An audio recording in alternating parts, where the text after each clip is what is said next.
Roman സാമ്രാജ്യത്തിൻ്റെ ജന്മസ്ഥലം, pasta, pizza, risotto, ലസാന്യ എന്നിവയുടെ ഉത്ഭവസ്ഥാനം, olive oil, cheese, wine എന്നിവയുടെ ഉത്പാദനത്തിൽ ലോക നേതൃത്വം കൊടുത്ത രാജ്യം, റോമിലെ കൊളോസിയം, പിസയിലെ ചരിഞ്ഞ ഗോപുരം, വെനീസിലെ സെൻറ്റ് മാർക്സ് ബസിലിക്ക തുടങ്ങിയ ലോക അത്ഭുതങ്ങളുള്ള രാജ്യം, ഓപ്പറ സംഗീതത്തിന് ജന്മം നൽകിയ ദേശം, ഇതാണ് ഇറ്റലി.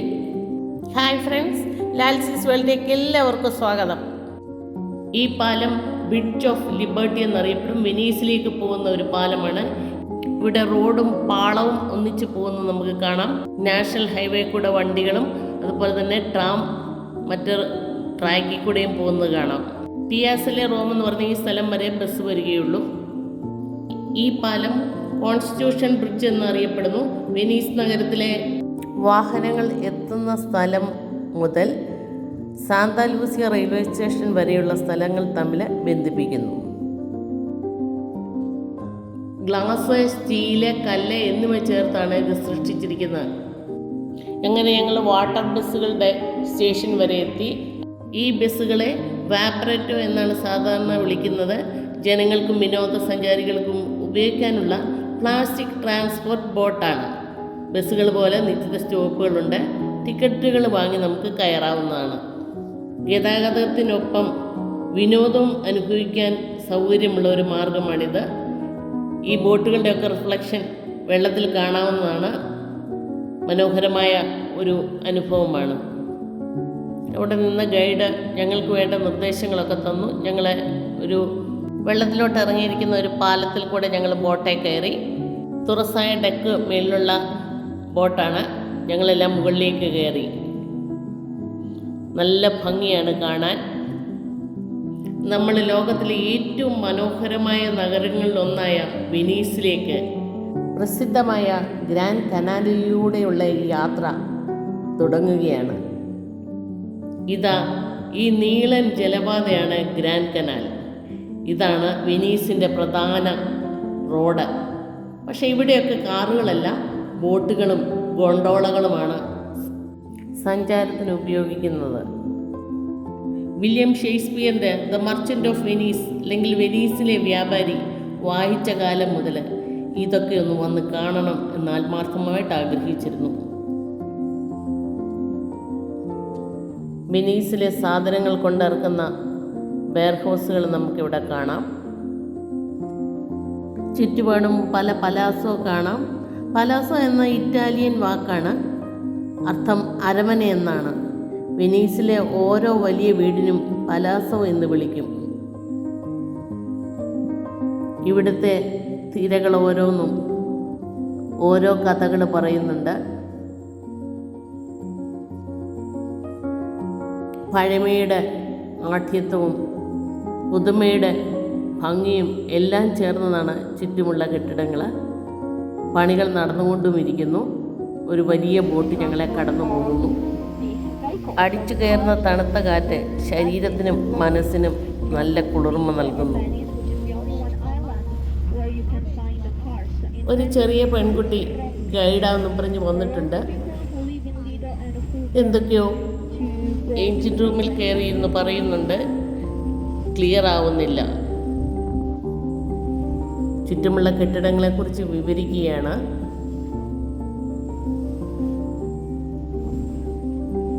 ലൈസൻസ് ഇല്ലാത്ത ഗൈഡായതുകൊണ്ട് കൂടുതലൊന്നും പറയാൻ സാധിക്കുന്നില്ല എന്നാണ് അവർ പറഞ്ഞത്.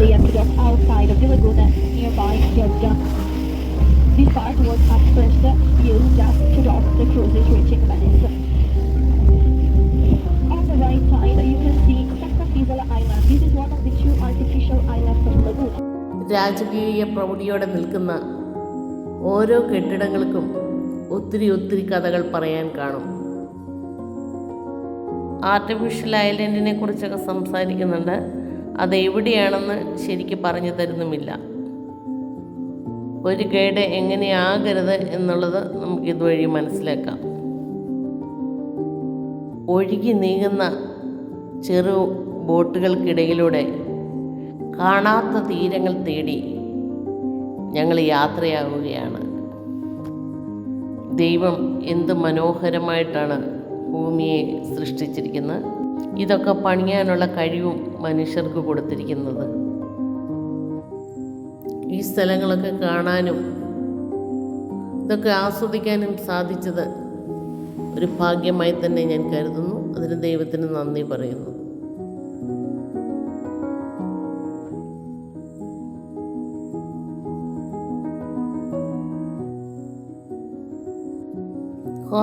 റസോണിക്ക വെനീഷ്യൻ കലയും ചരിത്രവും നിറഞ്ഞ ഒരു മ്യൂസിയമാണ്. ഇത് 18-ാം നൂറ്റാണ്ടിലെ സമ്പന്നരുടെ ജീവിതശൈലി ഇവിടെ പ്രദർശിപ്പിക്കുന്നുണ്ട്. ആ കാണുന്ന വെള്ള നിറത്തിലുള്ള പാലസ് അല്ലെങ്കിൽ പലാസോ ഗ്രാസി എന്നറിയപ്പെടും.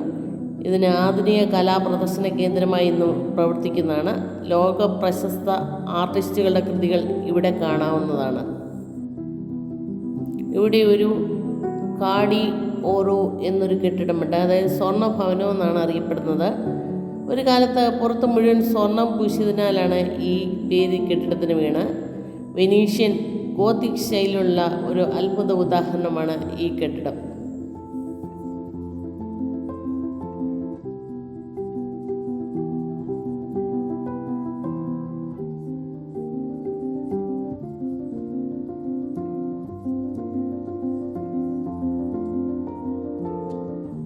ഇതാണ് സാന്താ മറിയ ഡെല്ല salute church.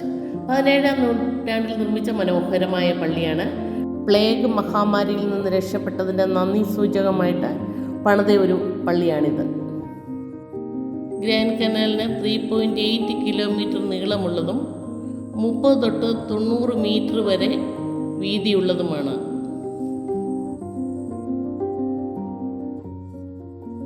Cent marks സ്ക്വയറിലുള്ള bell tower നമുക്ക് ഈ യാത്രയിൽ കാണാവുന്നതാണ്.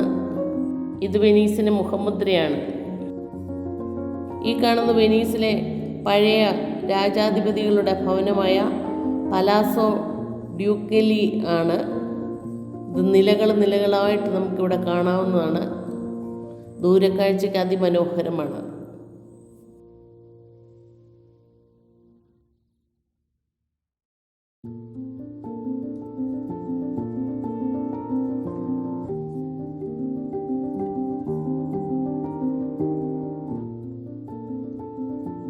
ഇതാണ് ഗ്രിറ്റി പാലസ്. ഒരിക്കൽ ഇതൊരു ഡ്യൂക്കിൻ്റെ ഭവനമായിരുന്നു. ഇത് ലോകപ്രശസ്തമായ ഹോട്ടലാണിന്ന്. അതിൻ്റെ മുന്നിലൂടെ പോകുമ്പോൾ തന്നെ അതിൻ്റെ രാജകീയ ഭംഗി കാണാം. ഞങ്ങൾ തീരത്തേക്ക് അടുത്തുകൊണ്ടിരിക്കുകയാണ്. ധാരാളം ആൾക്കാർ തിരിച്ചു പോകാനായിട്ട് അവിടെ കാത്തു നിൽപ്പുണ്ട്. ബോട്ടുകളൊക്കെ അടുത്ത് കിടപ്പുമുണ്ട്. ഗ്രാൻഡ് കനാലിലൂടെ സഞ്ചരിക്കുന്നത് ഒരു യാത്ര മാത്രമല്ല, അത് ചരിത്രത്തിലൂടെ ഒഴുകുന്ന ഒരു സ്വപ്നം പോലെയാണ്. വെനീസിൻ്റെ ഓരോ കെട്ടിടവും ഓരോ തരംഗവും പഴയ കഥകളാണ് പറയുന്നത്. വീഡിയോയ്ക്ക് നീളം കൊടുത്തുകൊണ്ട് നിർത്തട്ടെ. ശേഷം പിന്നാലെ വീഡിയോ ലൈക്ക് ചെയ്യാനും കമൻറ്റ് ചെയ്യാനും ഷെയർ ചെയ്യാനും സബ്സ്ക്രൈബ് ചെയ്യാനും മറക്കരുത്. വീണ്ടും കാണാം. Thank you.